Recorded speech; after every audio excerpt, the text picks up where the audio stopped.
Okay. कप्तान साहब, पहले तो आपको बधाई हो कि 11 साल बाद हरियाणा प्रदेश में ओलंपिक के गेम हुए हैं और आज गांव में आप पहुंचे हैं जमाल में। क्या कुछ संदेश आप देना चाहेंगे? 14 साल बाद हुए हैं, 11 साल के बाद नहीं। 2012 की शुरुआत में हुए थे, 13.5 साल हो गए हैं। और 27 में ये स्टेट गेम्स थे। और ये बधाई तो आपको, सब आपके सहयोग से हुआ है, अकेला कोई आदमी कुछ नहीं कर सकता। इसमें मीडिया की तो बहुत ज्यादा भूमिका थी। सब लोगों ने हमें सपोर्ट किया, प्रेज किया, इवेंट से पहले भी प्रेज किया और इवेंट के बाद भी डेली खिलाड़ियों के रिजल्ट्स को, खिलाड़ियों की जो भूमिका थी खेलों में, उसको आपने छापा, टीवी के माध्यम से दिखाया, सोशल मीडिया से दिखाया। तो मैं आपको बधाई देता हूँ। सर, क्षेत्र में खेल स्टेडियम की आज जैसे जमाल की आपने घोषणा की, बहुत सारे स्टेडियम बने लेकिन उस हालात में नहीं है जहां हम मेडल लाने वाले खिलाड़ी पैदा कर सकें। क्या कुछ आप ठीक कहते हैं। मैं भी गांव से ही संबंध रखता हूँ। और एक वक्त की योजना आई थी खेल स्टेडियम की, जो उसमें गांव की पंचायतों को जमीन देनी थी और खेल विभाग को उसमें स्टेडियम्स बनाने थे। 8 से 10 एकड़ की जमीन मांगी गई थी। तो उस वक्त किसी वजह से या उसमें जागरूकता नहीं थी। जो जमीनें दी गई वो 50% से ज्यादा जमीनें जो है वो लोकेशन, ऑड लोकेशंस थी, गांव से कुछ दूर थी, कहीं वो धरती गांव से नीची थी, कहीं वो सेम की थी। तो स्टेडियम बने, 163 स्टेडियम बने जो 10 एकड़ के आसपास के।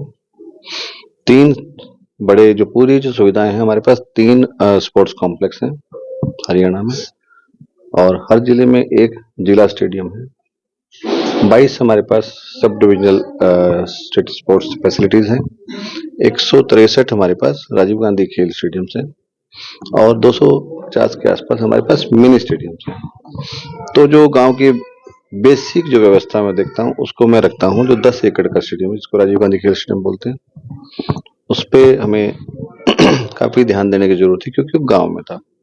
जो उपमंडल में थे उसकी व्यवस्था बन जाती है, क्योंकि अधिकारियों की उपस्थिति भी होती है और शहरी माहौल होता है। हालात काफी ठीक नहीं थी, क्योंकि उसमें जो कहा गया था, जब जमीन ली गई थी तो ग्राम पंचायत ने, जैसे अभी हमने जो आपके यहाँ व्यायामशाला आई है, उसमें अंडरटेकिंग दी है ग्राम पंचायत ने कि 80% सरकार देगी और 20% ग्राम पंचायत देगी, और आगे का जो उसका जो देख रेख है वो ग्राम पंचायत ही करेगी। ऐसे ही इन स्टेडियम्स में भी ऐसा था।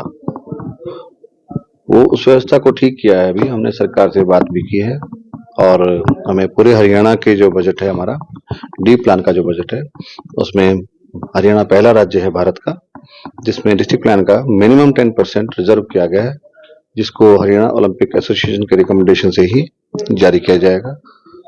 तो हमने जो पहले चरण में प्लान किया है, हमारे पास जो उपलब्ध सुविधाएं हैं, सिरसा जिला की बात करते हैं तो सिरसा जिला में 9 सुविधाएं हमारे पास उपलब्ध हैं। जितना भी पैसा होगा उसका 70% पैसा हम उन सुविधाओं पे लगाएंगे ताकि उनकी मेंटेनेंस हो जाए, हॉल ठीक हो जाए। सबसे बड़ी एक समस्या और आ रही है यहाँ पे, लड़की और लड़कों के लिए बाथरूम्स नहीं है। सैनिटेशन सबसे जरूरी है, क्योंकि लड़कों की तो चलो बेचारे चल जाता है, लड़कियों को तो बहुत जरूरत है। जो फीमेल एथलीट्स हैं चेंजिंग रूम्स की व्यवस्था भी नहीं है। पहले चरण में हम 70% जो हमारा राशि होगी उसको जो एग्जिस्टिंग, जो मौजूदा जो सुविधा है उनको ठीक करने में, मेंटेन करने पर लगाएंगे, और 30% पैसा उस पर लगाएंगे जहाँ पे लोग हैं, खिलाड़ी हैं, पॉपुलेशन है, अच्छा खेलते हैं, लेकिन सुविधाएं वहां नहीं है। वहां नई सुविधाएं इस्टेब्लिश करेंगे।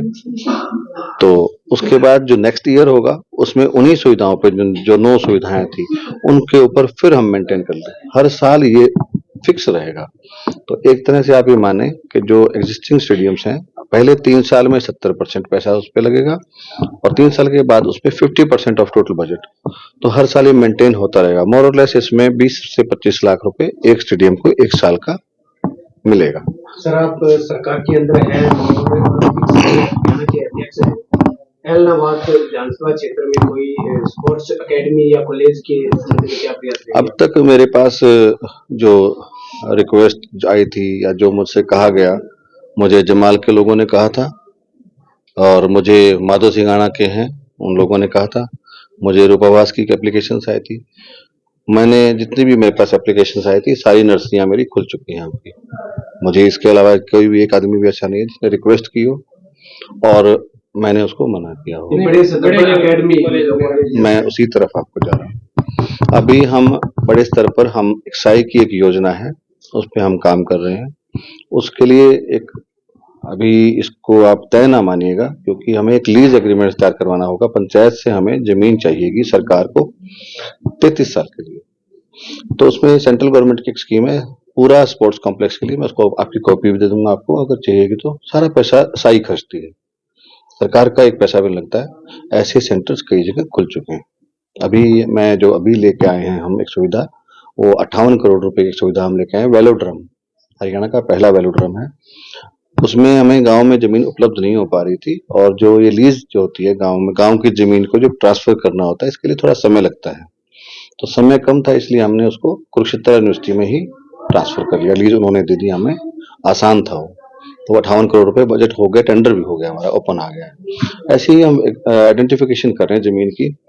मेरा मन है कि जैसे बरोका गांव है एक, हाँ हैंडबॉल की सुविधाएं बहुत अच्छी थी, तो उसकी एक सीएम अनाउंसमेंट पेंडेंसी में है।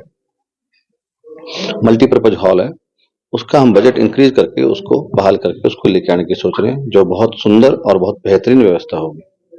दूसरा 2 करोड़ 28 लाख रुपए के आसपास माधो सिंघाड़ा के स्टेडियम्स के पेंडेंसी में है।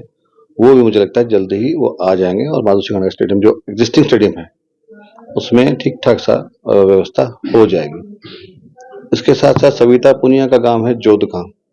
जोधका में मैंने 20 लाख से हरियाणा की पहली स्पोर्ट्स लाइब्रेरी मैं बनाने जा रहा हूँ, जिसमें सिर्फ खेलों से संबंधित किताबें, कॉपियां और पुस्तक जो भी अलग अलग सामग्री, डिजिटल सभी चीजें उसमें होंगी। मैं ऐसा प्रयास कर रहा हूँ क्योंकि उस लड़की को भी सम्मान मिलेगा, चित्र का नाम भी होगा और उसी से ही उसका उद्घाटन कराएंगे। इसको नॉन पॉलिटिकल फंक्शन रखेंगे।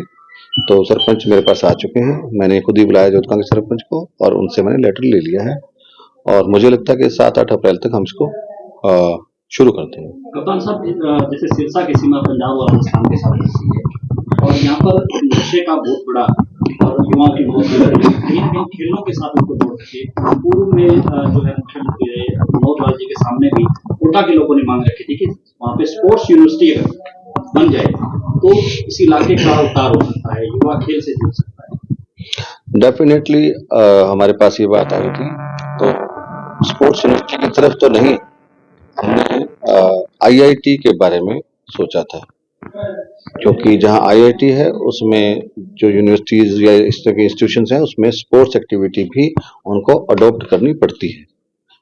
तो एक में दो काम हो जाते।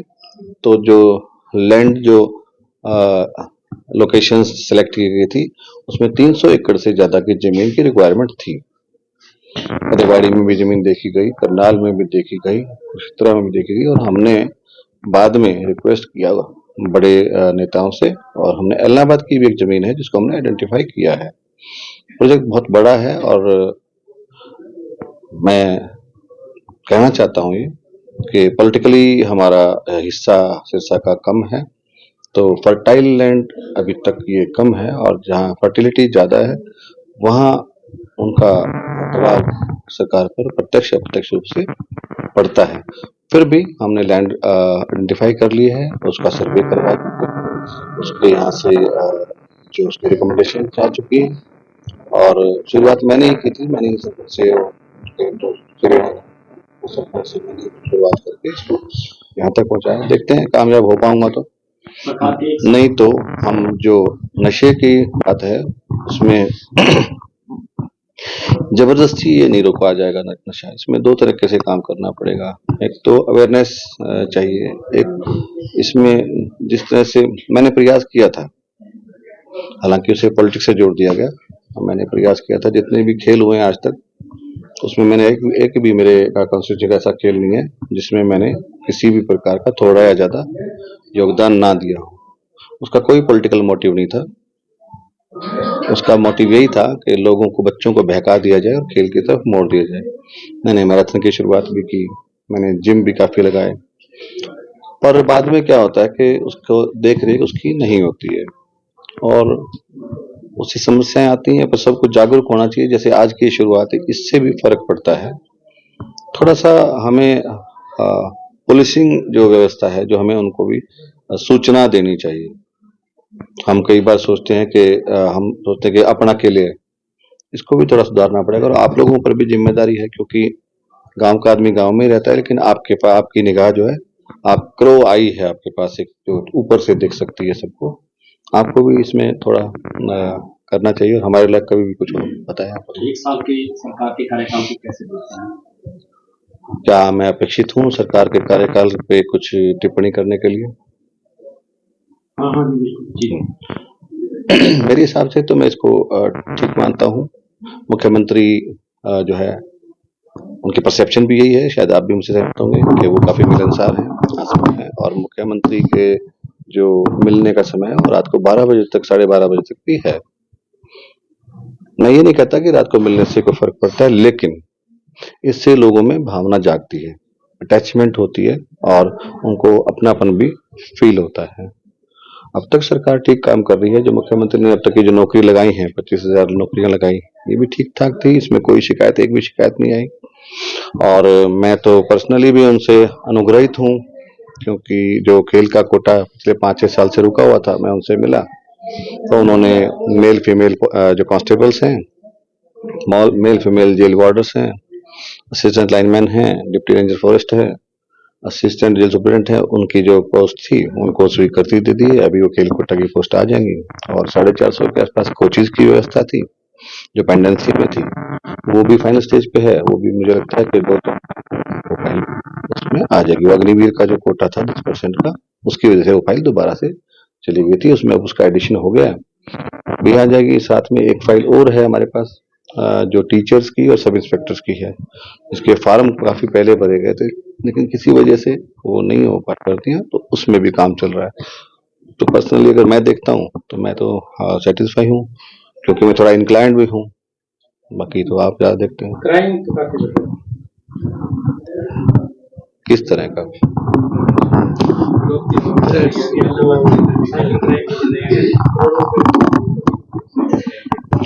साइबर क्राइम एक तरफा तो नहीं होता, दो तरफा होता है। हम लालच कर लेते हैं कि अलग अलग कॉल आते हैं, क्योंकि जिसने अपराध करना है, साइबर क्राइम करना है, वो तो एक फाइनेंशियल लूट है, फ्रॉड करते हैं। गांव के लोग बड़े बड़े लोग हैं, हमें अवेयरनेस करनी पड़ेगी। अभी सरकार भी इस बारे में काम कर रही है। कोई आजकल वो था, अरेस्ट ही कर लेते थे, पहले डिजिटल अरेस्ट कर लेते थे, किसी गांव के आदमी को बहका लेते हैं, लालच दे देते हैं। थोड़ा हमें भी अवेयरनेस करनी पड़ेगी और आपको क्राइम के बारे में घंटे 2 घंटे में अच्छी सूचनाएं भी मिलेंगी। देश की गवर्नमेंट काम कर रही है और आज के बाद आपको थोड़ा फर्क दिखेगा। किसी भी चीज को करने में समय लगता है, क्योंकि कुछ चीजें देश की हैं, कुछ विदेश से प्रायोजित हैं। तो व्यवस्थाएं काफी तरह की होती हैं। जब आप रिपोर्ट करते हैं किसी को या किसी चीज को कंट्रोल करते हैं, तो वहाँ की कंडीशंस को भी फॉलो करना चाहता है, जो गवर्नमेंट की, उस गवर्नमेंट की कंडीशंस होती हैं।